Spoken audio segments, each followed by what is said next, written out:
कैसे कैसे डिवोर्स होता है। कर्नाटक के कलबुर्गी में doctor Saida Amreen, MBBS MS gynaecologist, husband MBBS MD physician. Husband कहता है जा मैंने तुम्हें आजाद किया, जा मैंने तुम्हें आजाद किया, जा मैंने तुम्हें आजाद किया। डॉक्टर सईदा अमरीन काजी के पास गई, बोले हमारे हस्बैंड ने ऐसे बोला कि 3 बार बोला जाओ आजाद किया, आजाद किया, आजाद किया, क्या करूं। बोले तुम आजाद हो गई, जाओ।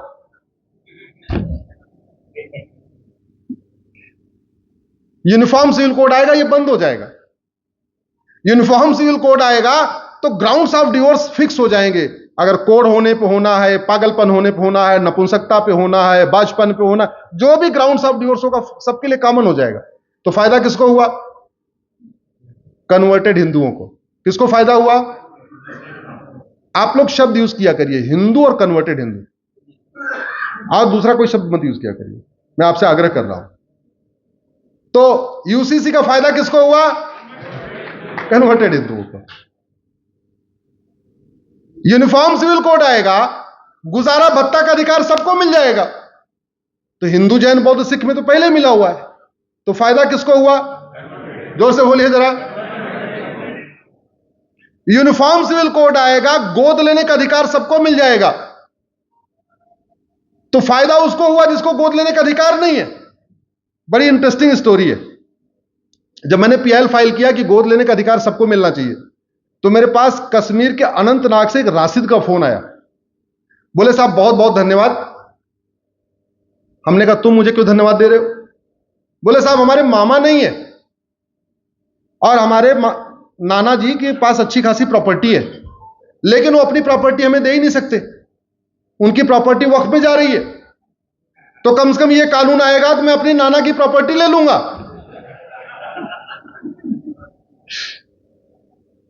तो अगर यूनिफॉर्म सिविल कोड आएगा, गोद लेने का अधिकार सबको मिल जाएगा, भरण पोषण का अधिकार सबको एक समान हो जाएगा, विरासत का एक समान अधिकार सबको हो जाएगा, वसीयत का एक समान अधिकार सबको हो जाएगा, एक पति एक पत्नी का नियम सब पे लागू हो जाएगा।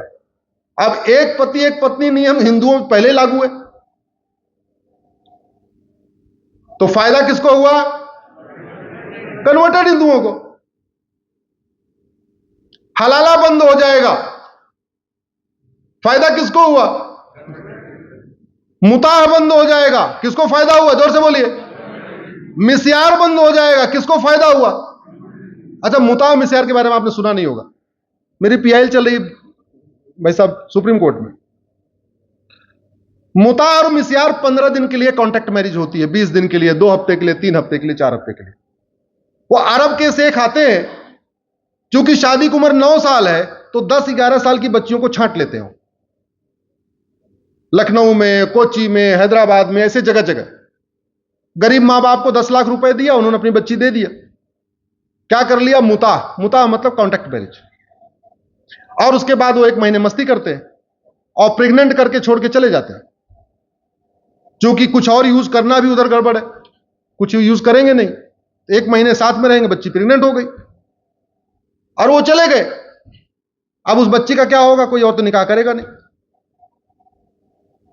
मां बाप कितने दिन रखेंगे? मतलब सोच सकते हैं उसका बच्ची का भविष्य क्या होता है। यूनिफॉर्म सिविल कोड आएगा, ये मुताह बंद होगा, मिस्यार बंद होगा, तहर्रुस बंद होगा, तलाके हसन बंद होगा, तलाके हसन बंद होगा, तलाके बाइन बंद होगा, तलाके किनाया बंद होगा। कहने का मतलब वो सारी विदेशी कुरीतियां बंद हो जाएंगी जो आज भी चल रही हैं। जो कुरीतियां भारत में शुरू हुई उनके लिए एक एक करके कानून बनता गया। छुआछूत के लिए कानून बना, सती प्रथा के लिए कानून बना, बाल विवाह के लिए कानून बना। जो कुरीतियां भारत में आई थी उन सब के लिए कानून बना। लेकिन जो कुरीतियां विदेशों से आई थी, मंगोलों के साथ आई, चंगेजों के साथ आई, मुगलों के साथ आई, उनके लिए कानून नहीं बना। जबकि संविधान कहता है कि संप्रभु भारत बनाओ, यानी विदेशी कुरीतियां नहीं होनी चाहिए, विदेशी कुप्रथाएं नहीं होनी चाहिए, कुछ भी नहीं होनी चाहिए, उस पर चर्चा ही नहीं होनी। आशा करता हूं माननीय प्रधानमंत्री जी बहुत जल्द ही भारत की सारी विदेशी कुरीतियों को खत्म करेंगे और भारत में एक यूनिफॉर्म सिविल कोड लागू करेंगे।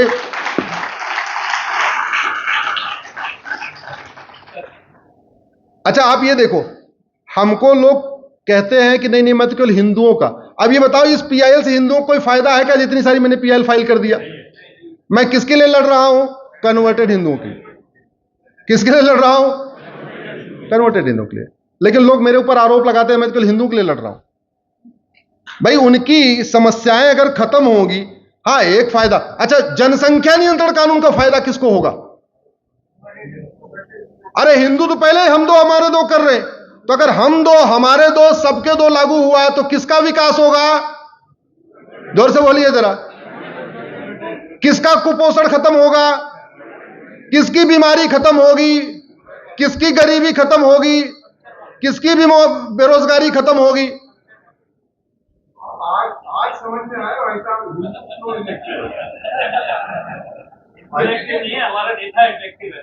अश्विनी जी को बंद कर दिया था आवाज उठाने, वो भी हिंदू के लिए आवाज उठाएगा उसको बंद कर दिया जाएगा, मुकुल शर्मा हो या अश्विनी पाटिल। एक बात मैं आपको बता दूं, पेट में न कोई हिंदू होता है, न मुसलमान, न पारसी, न ईसाई। मां के पेट में वो भ्रूण होता है। 6 महीने तक केवल वो भ्रूण होता है। 6वें महीने के बाद वो सुनना उनना शुरू करता है। 6वें महीने के बाद उसके अंदर अंश आना शुरू होता है कि वो हिंदू आगे बनेगा या मुसलमान या पारसी ईसाई, क्योंकि मां के कान के जरिए सुनना शुरू करता है। मां जो भोजन करती है उसका असर उस पर शुरू हो जाता है।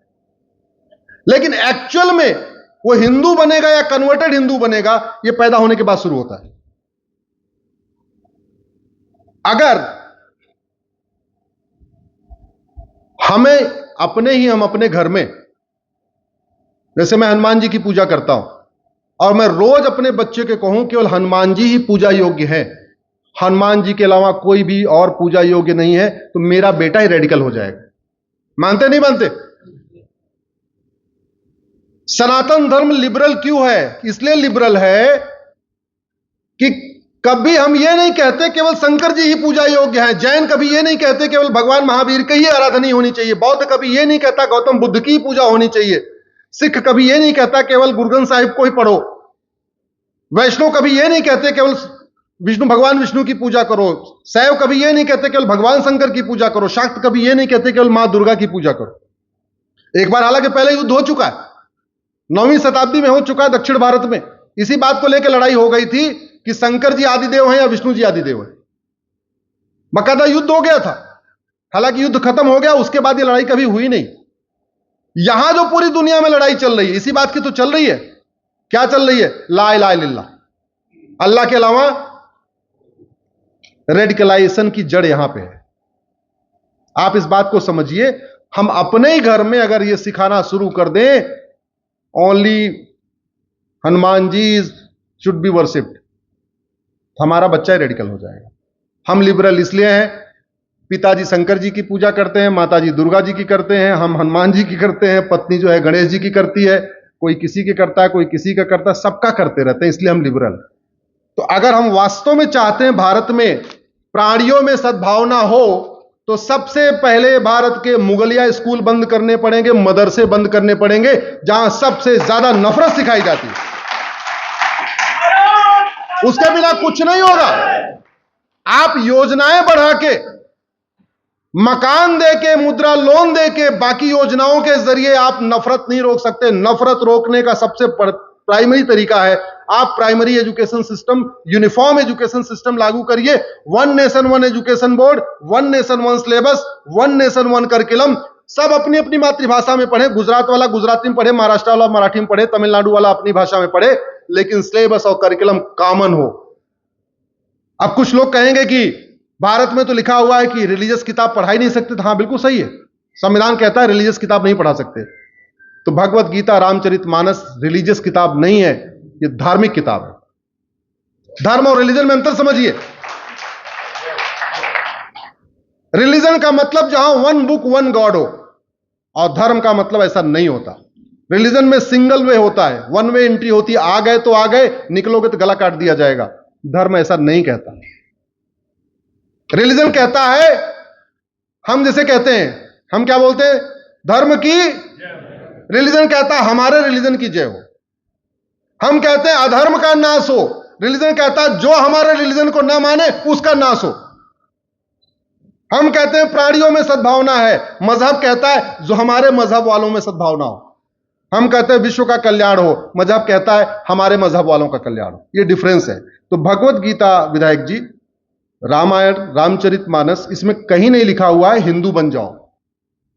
ये धार्मिक पुस्तक है और भारत का संविधान धार्मिक पुस्तक के ऊपर रोक नहीं लगाता है।